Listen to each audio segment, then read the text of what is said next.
Hi everyone, this is Sam from Gamereactor and we're looking at Lifeless.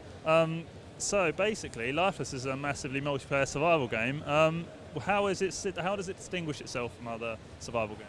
So a lot of open world survival games, it's very difficult for new players to get involved. So as soon as they go into the server, someone comes up and kills them. They go, "What did I do wrong? I don't know what to do."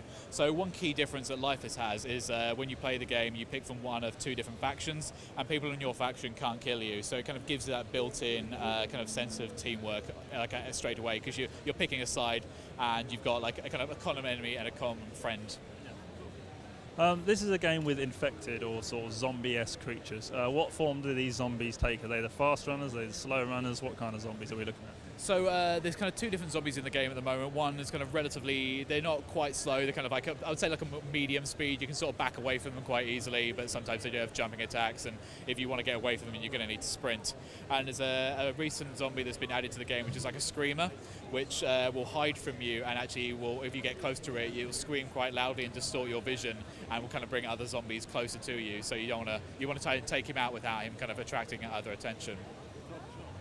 Is there a lot of depth to the game in terms of upgrades and sort of what you can do and what you can craft? Certainly. So one thing you've got here, if I hold down the Alt button, these are different skills you can unlock. So one of the coolest ones is camouflage. So if you see a bunch of people in an enemy faction coming towards you, you can camouflage yourself, remain still, and once they walk past you, you can kind of pop up and take them out. What kind of weapons and equipment can you get in the game? Right, so I'll head outside here. And we can see, I'm stuck on a door. Let's go up here. So we've got a basic melee weapon here, and we've got two different kind of modes of attack. We've got like a light attack and a heavy attack by holding down the mouse button, and we can also block enemy attacks. There's also a selection of ranged weapons in the games, from pistols to machine guns to bolt-action rifles.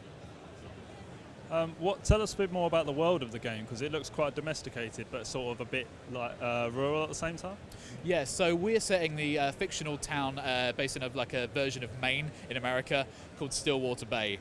So it's quite a tourist destination designed for people who are obsessed with want to go camping and places like that. So there's a selection of places you can loot. So we're in the Glades residential area, which is a selection of small houses, like a little tiny hamlet. There's also an arena, which is set up as one of the faction bases, where you can go and meet NPCs and trade and kind of learn skills. But essentially, it's almost like a bit of a tourist destination.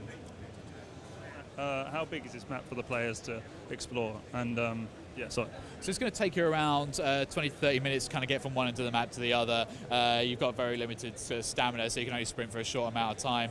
But the kind of server is going to hold around 60 players, and ideally it'll max out at 30 players per faction.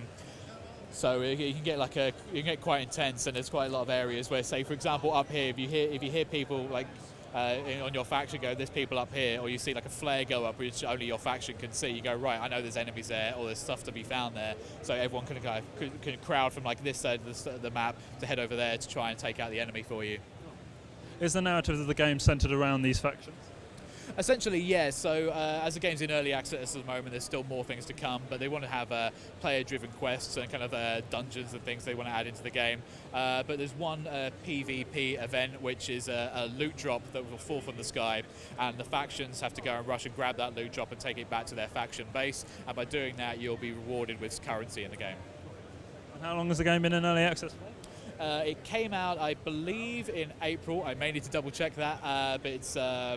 They recently did an update which kind of tripled the amount of content in the game, so it's been in early access for a few months, and they're kind of looking to remain kind of launch fully in 2017. And what has the game been influenced by? What are the specific inspirations for the game? So the game's been in development for quite some time. They actually built the game initially in Unity, and they were working on that for around about 8-9 months, and they decided to move everything over to Unreal, rebuild everything from scratch, kind of learn the lessons from that original process of building the game and other zombie games that have gone before it, so kind of the Daisies and the H1Z1s of the world. Look at what they do and see what we can tweak and what we can refine and make slightly better. Update 0.7 was released a short while ago. Yeah, how was that received, and how has the game been received generally? Well, the community really loved it. It kind of added new weapons, added new zombies. It just added like a whole bunch of more stuff, which the community have been asking for ages. Like one thing that the community really wanted was a long-range, like a rifle weapon, which there wasn't particularly on the developers' roadmap. They go, well, the community want this. Let's build it. Let's make sure it's in the game. They also added more melee weapons. So they put in comedy things like a frying pan. People wanted skills as well, so they put them in. Just trying to listen to what the community wanted, reacting to that, and working quite fast to kind of add that into the game.